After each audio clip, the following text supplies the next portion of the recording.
Budget. Mr Speaker. The Reverend Dr David Clark. Mr Speaker, the 2016 budget will go down in history as a budget that ignored the big issues facing middle New Zealand.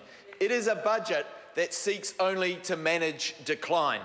The aspiration the previous Speaker spoke of is nowhere to be found in the actual pages of the budget. The budget has, in fact, all the hallmarks of a government that is increasingly arrogant and out of touch with most New Zealanders and the issues that they are facing day by day. It is a budget that does nothing to challenge an economy that is increasingly stacked in favour of the ultra-wealthy, of those at the very top, at the expense of middle New Zealand. And that is at a time when middle New Zealand is finding it harder and harder to get ahead, Mr Speaker. When I was reflecting on this managed decline that is there in the budget to see in the area of housing, where there are no initiatives, there's one initiative in housing to buy 25 more hectares of land when the minister's promised 500 and has only managed to deliver, I believe, 13 in the last year.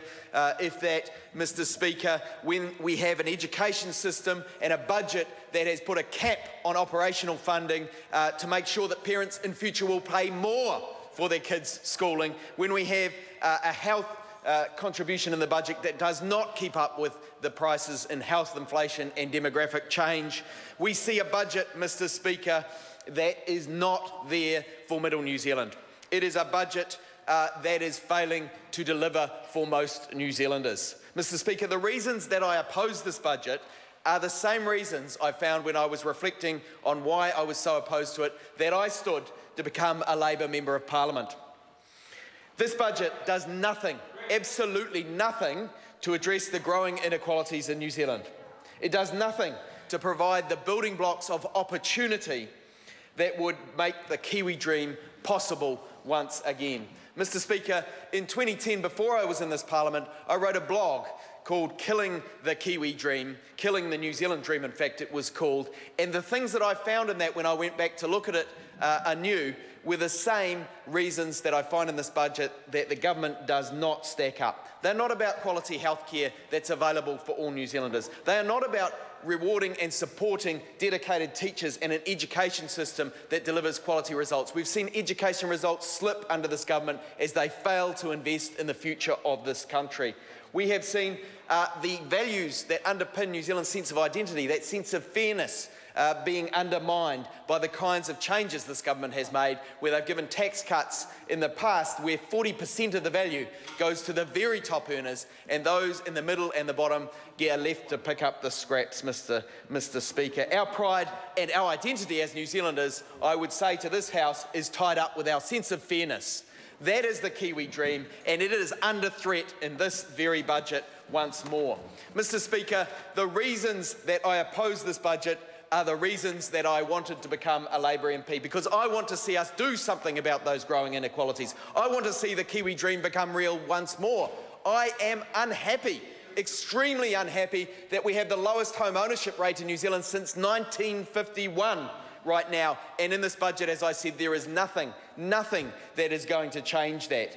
I think, Mr Speaker, it's both socially and economically bad for New Zealand when we have that growing wedge between the richest New Zealanders and the rest of us. When we have kids going to school hungry, they don't learn.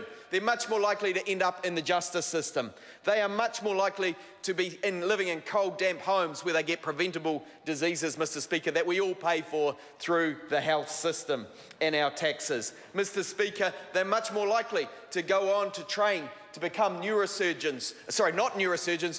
hedge fund traders, because they're worried about money rather than their best contribution to society, when they may otherwise go on to do a public good profession. Mr Speaker, we also know that when we have those growing gaps between the very wealthy and the rest of us, we have a lack of investment in infrastructure, because the ultra-wealthy who this government is trying to appeal to are not interested so much in public infrastructure. They don't care if the public hospitals are not getting funded right. They don't care if there's been a $1.7 billion cut in real health spending under this government. They do not care, because they have the private health care they need, Mr Speaker, where most New Zealanders are reliant on that public health system and do care about the cuts in this budget. Most New Zealanders, Mr Speaker, would like to see more investment in schools, not the freeze in operational grants funding that we see from this government in this budget, Mr Speaker. Most New Zealanders want to see more investment in roads, not the cuts to roading funding that have taken place across regional New Zealand, Mr Speaker. And, Mr Speaker, of course, when everyone feels like they're having a fair go, they work together. And they don't feel like that under this government. And I would contest, Mr Speaker, that that is part of the reason that this government has failed to grow the economy like the previous government did. This government, I'm afraid, has a paltry record in that regard. And the Kiwi dream is the ultimate victim of this circumstance. Instead of seeing New Zealanders into their own homes, having well-educated kids and having a health system that we can all rely on, we have increasingly patchy care and public services under this government. And that is not the Kiwi dream. The Kiwi dream is about values that we all share and about quality public services, Mr Speaker, because we do care about our fellow citizens, even if we are doing well ourselves.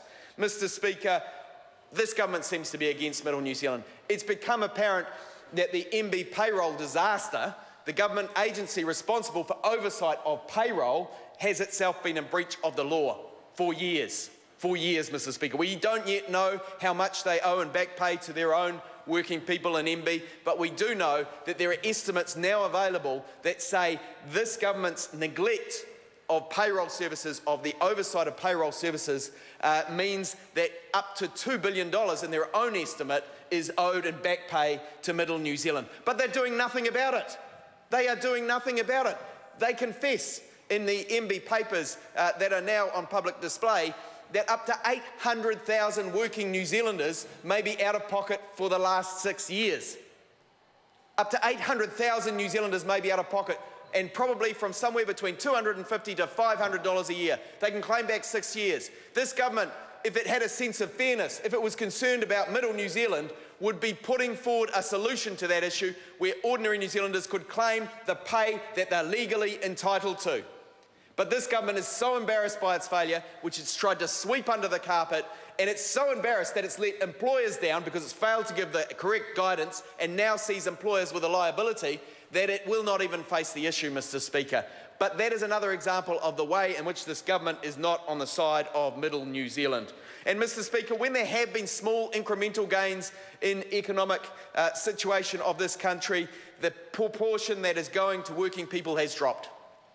The last Labor government grew the economy 25% real, in real terms, once you strip inflation out. And over 50% of the gains under that government went to working people. Well, we know this government has borrowed more than Muldoon, and a paltry 37% of any gains that have been made in the economy have gone to working people. That shows you more starkly than anything else, Mr Speaker, where this government's priorities lie. They do not lie with those in Middle New Zealand. They lie with the ultra-wealthy, the people tied up in the Panama Papers. They are not concerned about Middle New Zealand working hard to get into a house, working hard for their own future. They're not there to support them, and that is the shame of this government. Well, New Zealanders are falling out of love with this government. They identify them as increasingly out of touch. They identify them as increasingly arrogant, Mr Speaker. And those backbenchers over there who are yelling out, well, that's because they are feeling increasingly under threat. Those List MPs who may not be here in the next Parliament, Mr Speaker. So, Mr Speaker, we on this side of the House want to see the Kiwi dream restored. We want to see every kid go to school with some food in their tummies, with some kai in their tummies. We want to see them in quality housing. Warm, dry homes, not damp, cold homes. We want to see them get the health care they need when they need it, Mr Speaker. And we want to see New Zealand rise up in the international education standings once more. That is a New Zealand we can all be proud of. That is the Kiwi dream, and that is what Labor stands for, Mr Speaker. It's on its way.